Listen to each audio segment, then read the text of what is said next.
नमस्कार दोस्तों, कैसे हैं आप सब। आज मैं एक और नई कथा आप सबके लिए लाई हूँ। आज मैं लाई हूँ अक्षय तृतीया।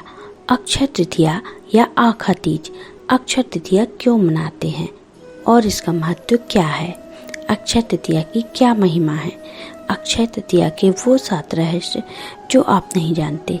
तो चलिए हम आपको बताते हैं और शुरू करते हैं अक्षय तृतीया का महत्व।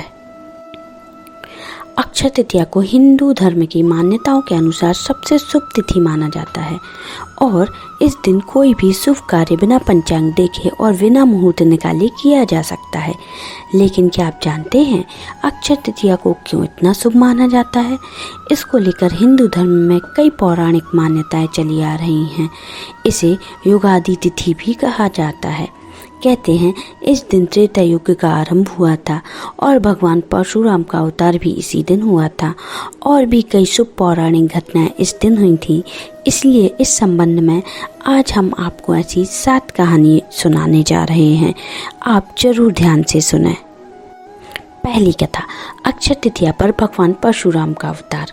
पौराणिक मान्यताओं के अनुसार अक्षय तृतीया के दिन ही भगवान श्री हरि के छठे अवतार भगवान परशुराम जी का प्राकट्य हुआ था। ब्राह्मण होते हुए भी वे स्वभाव से काफी आक्रामक और गुस्से वाले माने जाते हैं। इनके अंदर ब्राह्मण होते हुए भी एक क्षत्रिय गुण थे। दूसरा, अक्षय तृतीया का सुदामा जी से भी संबंध है। कहते हैं जिस दिन सुदामा अपने मित्र भगवान कृष्ण से मिलने गए थे उस दिन अक्षय तृतीया तिथि थी। सुदामा के पास कृष्ण को भेंट करने के लिए चावल के मात्र कुछ मुट्ठी भर दाने ही थे, जिन्हें उन्होंने श्री कृष्ण के चरणों में अर्पित कर दिया था और इस भाव के कारण कान्हा ने उनकी झोपड़ी को महल में बदल दिया था। इस तरह सुदामा जी को भी इस दिन अक्षय निधि प्राप्त हुई थी। अक्षय तृतीया पर तीसरा है, अक्षय तृतीया पर युधिष्ठिर को मिला अक्षय पात्र। कथाओं के अनुसार अक्षय तृतीया ही वह तिथि है जिस दिन युधिष्ठिर को कृष्ण जी ने अक्षय पात्र दिया था। इस पात्र की यह विशेषता है कि इसका भोजन कभी समाप्त नहीं होता। इसी पात्र की सहायता से युधिष्ठिर ने अपने राज्य के भूखे और गरीब लोगों को भोजन उपलब्ध कराया।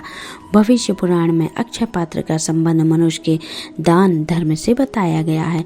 इसी पात्र के कारण उन्होंने जो अपने अज्ञातवास में समय बिताया, इसी अक्षय पात्र में भोजन कभी समाप्त नहीं होता था, इसी कारण वो अपना समय बिता सके। और चौथा, अक्षय तृतीया पर महाभारत लिखने की शुरुआत। अक्षय तृतीया ही वो दिन है जिस दिन महर्षि वेद व्यास जी ने महाभारत की कथा को सुनना आरंभ किया था और श्री गणेश जी ने इस कथा को लिखना प्रारंभ किया था। इसी वजह से कहा जाता है कि महाभारत का युद्ध भी अक्षय है, जिसके कुछ उदाहरण आज भी कहीं कहीं देखने को मिलते हैं। पांचवा, अक्षय तृतीया पर त्रेता युग का आरंभ। भविष्य पुराण में बताया गया है कि अक्षय तृतीया को युगादि तिथि कहा जाता है।